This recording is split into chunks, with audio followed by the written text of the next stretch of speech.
Capítulo 28. La conspiración tiene éxito. Conclusión. Tercera parte.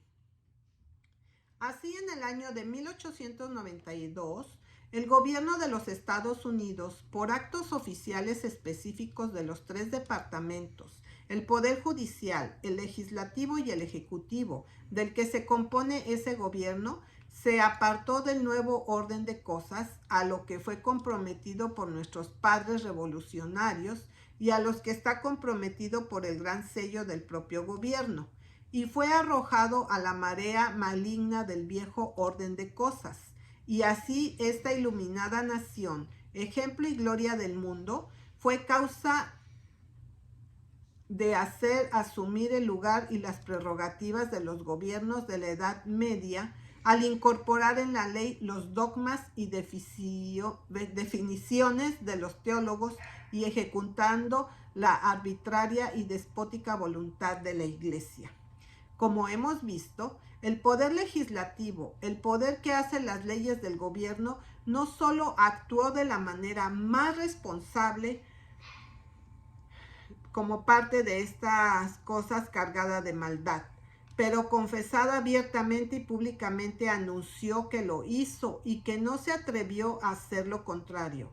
Esto también, el poder de la Iglesia se dio cuenta rápidamente y pronto, para presumir, tan pronto como el Senado pasó la medida, incluso antes de que la Cámara la hubiera aceptado, el reverendo J.D. Sands de la Iglesia Presbiteriana Unida de Pittsburgh, Pensilvania, aprovechó la ocasión para declamar desde su púlpito en un sermón predicado el 17 de julio de 1892 como sigue: que la Iglesia tiene peso con grandes cuerpos gobernantes o políticos. Se ha demostrado de manera más eficaz en el reciente asunto de la Feria Mundial, cuando el Senado de los Estados Unidos, el máximo organismo del país, escuchó la voz de la religión y aprobó el proyecto de ley de aprobación de la Feria Mundial de $5 millones con la Iglesia instituida, con la condición de que las puertas de la gran exposición no debían de abrirse el domingo. Así de grandioso, bien hecho, sugiere a la mente del cristiano que sí se puede hacer esto. Otras medidas igualmente necesarias se pueden hacer. La Iglesia está ganando poder continuamente y su voz será escuchada en el futuro mucho más a menudo que en el pasado. Y los estadistas cristianos, el 1 de octubre de 1892, celebrando el 25º aniversario de su fundación para este mismo propósito, exclamaron alegremente: los 40 millones de hogares cristianos de la tierra, la mayoría gobernante, cuando se afirman, han ganado al menos una gran victoria moral en cada una de las últimas sesiones del Congreso. El Sabbat, victoria final con la que se cierra el cuarto de siglo, muestra el camino a otros que harán que el siglo XIX salga en gloria 8 años por eso, porque la gran mayoría cristiana aprendió en respuesta a su gran petición y su gran cantidad de cartas con referencia a la Feria Mundial, que puede disponer de los gobiernos nacionales y estatales para pedir cualquier legislación contra la inmoralidad, unida y fervientemente. No pasó mucho tiempo antes de que tuvieran la oportunidad de reafirmarse de nuevo, porque tan pronto como este acto de la legislación religiosa se estableció un movimiento para deshacerlo. Hombres que habían declarado todo el tiempo que nunca se haría tal cosa en esta tierra ilustrada, y especialmente en virtud de una constitución que la prohíbe, se vieron obligados a admitir que tal cosa había sido hecha en esta tierra ilustrada, y a pesar de una constitución que lo prohibía. Aquellos que antes se habían negado a tomar cualquier parte en oponerse al movimiento, porque no había peligro de que algo así se hiciera, estaban dispuestos a oponerse con todas sus fuerzas después de haberlo hecho. Los adventistas del séptimo día se habían opuesto inflexiblemente a este movimiento en todas sus fases y en todos sus propósitos desde sus inicios. En consecuencia, Tan pronto como la primera medida de legislación religiosa se introdujo en el Congreso por el senador Blair en 1888, tomaron medidas para contrarrestar la medida de lo posible. En consecuencia, hicieron circular una petición que estaba en efecto y tenía la intención de ser una protesta contra cualquier cosa de este tipo para siempre. La petición se ejecuta de la siguiente manera. Al Honorable Senado de los Estados Unidos, duplicado a la Cámara de Representantes. Nosotros, los abajo firmantes, residentes adultos de los Estados Unidos, de 21 años de edad o más, por la presente respetuosamente, solicitamos sinceramente a su honorable cuerpo no aprobar ningún proyecto de ley en relación con la observancia del día de reposo, el día del Señor o cualquier otra institución religiosa o eclesiástica o rito, ni favorecer en modo alguno la adopción de ninguna resolución para la enmienda de la Constitución Nacional que de alguna manera tendería, directa o indirectamente, para dar preferencia a los principios de cualquier religión o de cualquier cuerpo religioso por encima de otro, o que de alguna manera sancionara la legislación en materia de religión, sino que la total separación entre religión y Estado, garantizada por la Constitución Nacional, tal como está ahora, pueda permanecer para siempre como lo establecieron nuestros padres. A esta petición o amonestación obtuvieron firmas de más de 350,000 individuos de buena fe.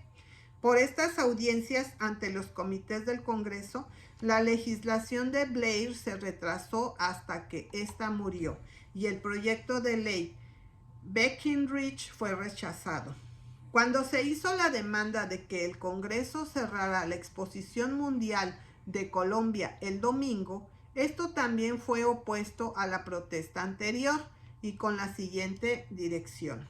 Nosotros, los abajo firmantes ciudadanos de los Estados Unidos, por la presente respetuosamente, pero decididamente protestamos contra el Congreso de los Estados Unidos, comprometiendo al gobierno de los Estados Unidos a una unión de religión y Estado en la aprobación de cualquier proyecto de ley o resolución para cerrar la Exposición Mundial Colombiana el domingo, o de cualquier otra forma comprometiendo al gobierno a un curso de legislación religiosa.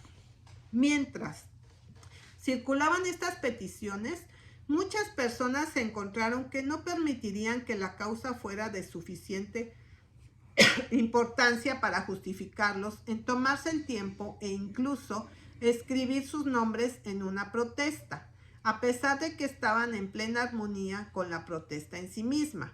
Estos hombres dijeron: estoy a favor de lo que esto dice, tanto como tú, pero es una tontería estar circulando algo así para que las firmas se envíen al Congreso. Aunque estoy de acuerdo con todo esto, no me tomaría el tiempo de firmarlo. No existe el menor peligro de que algo como estas protestas en contra nunca se harán. Será mejor que se vaya a casa y dedique su tiempo a negocios más rentables. Y solo porque tanta gente estaba tan segura de que nunca se haría, se hizo. Un miembro del Congreso, en respuesta a una de estas peticiones que le habían sido enviadas para que él la presentara, dijo que si alguna medida como esta se de oposición fuera presentada en el Congreso, él no creía que podría haber una docena de miembros en la Cámara que la favorecieran. Y solo 3 semanas después, el día que escribió esta carta, la cuestión se sometió a votación en la Cámara de Representantes y este caballero vio a más de una docena de hombres que votaron. Entonces, los incrédulos se despertaron al hecho de que habían confundido la importancia del problema e inmediatamente se propusieron recuperar este error cometiendo otro. Exigieron que la exposición se abriera el domingo por acto del Congreso. Esto fue solo para pedir más legislación religiosa. porque el Congreso no tenía más derecho a decir que la exposición se abriera el domingo de lo que había de decir que debería estar cerrada ese día. Aquellos que habían estado protestando todo el tiempo en dejar que el Congreso tuviera algo que ver con la cuestión de alguna manera, insistieron en que ahora el Congreso simplemente debería deshacer lo que había hecho, que debería derogar su legislación dominical por su inconstitucionalidad, poniendo así al gobierno de nuevo en armonía con la Constitución por sí sola y dejando el asunto de la observancia del domingo con todos otros asuntos religiosos a los estados o a las personas donde la propia Constitución lo colocó. Cualquier cuestión sobre la plena adecuación de la legislación, sin embargo, les dio a los administradores de la iglesia su codiciada oportunidad, además de afirmar a sí mismos, y lo hicieron para el máximo, afirmarse a sí mismos, y lo hicieron para el máximo de su poder, y de la misma manera que en la primera por amenazas de boicot y cualquier otra cosa que pudiera llevarse a cabo. Y como en la primera instancia en esto, el Congreso cedió a los requisitos de la combinación de iglesias, en lugar de cumplir con los requisitos de la Constitución. Esto también, por razones religiosas, que fueron las únicas que se instaron, a que fueron apoyadas por referencias frecuentes a la decisión de la Suprema Corte de que esta es una nación cristiana, se celebró una audiencia en la ciudad de Washington del 10 al 13 de enero de 1893 ante el Comité de la Exposición Colombina de la Cámara, en el que estuvieron presentes los principales representantes de toda la Unión Nacional de Reforma en combinación con la Unión Sabática Estadounidense, la Alianza Evangélica y la Sociedad de Jóvenes de Esfuerzo Cristiano. También estuvieron presentes representantes de los que querían que la exposición se abriera por acto del Congreso y de los que estuvieron siempre inflexiblemente opuestos a permitir que el Congreso tuviera algo que ver con la pregunta de una forma u otra. Se hicieron unos 60 discursos en todo esto. Todo argumento, sin embargo, basado en la inconstitucionalidad de la legislación original, fue positivamente excluido, mientras que los argumentos basados en la religión y religión solamente en consideración de cosas celestiales y con exclusión de las cosas terrenales se escucharon durante horas.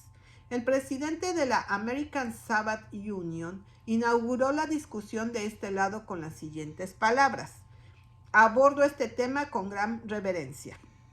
Cuando llegamos a tratar con las cosas celestiales, debemos dejar de lado las cosas terrenales y debemos hacer mucho como solían hacer los judíos en el templo de Jerusalén. Antes de hacer sus ofrendas, antes de entrar en el servicio, se preparaban ellos mismos por la ablución y por la oración para el debido desempeño de sus obligaciones.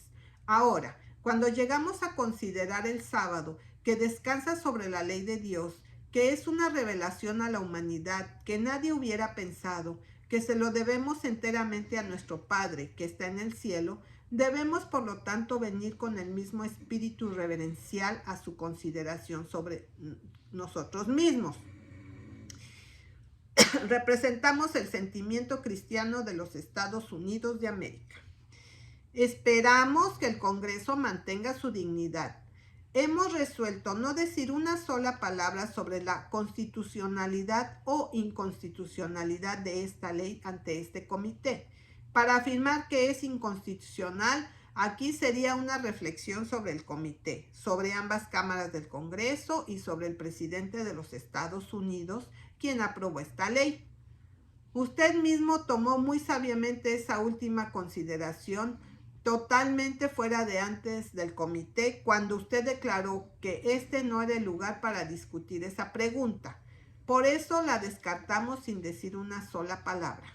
Cuando nuestro bendito Señor se encarnó en Palestina, aprobó y magnificó esa ley diciendo: no vengo a destruir, sino a cumplir. Y luego da otro punto sobre el sábado, que fue que el sábado fue hecho para el hombre y no el hombre para el sábado. Y eso, el Hijo del Hombre, nuestro Señor, es Señor también del día de reposo. En otras palabras, es parte de su patrimonio que le dio nuestro Padre que está en el cielo, y todo el que intente quitarlo de alguna manera, roba a Jesús mismo. Y por otro lado, cuando hablamos de elevar a la gente y levantándolos más alto, ¿podemos obtener algún principio más alto o un método más alto para hacer esto que el que fue adoptado por nuestro bendito Señor mismo? Para nada. Y no es más bien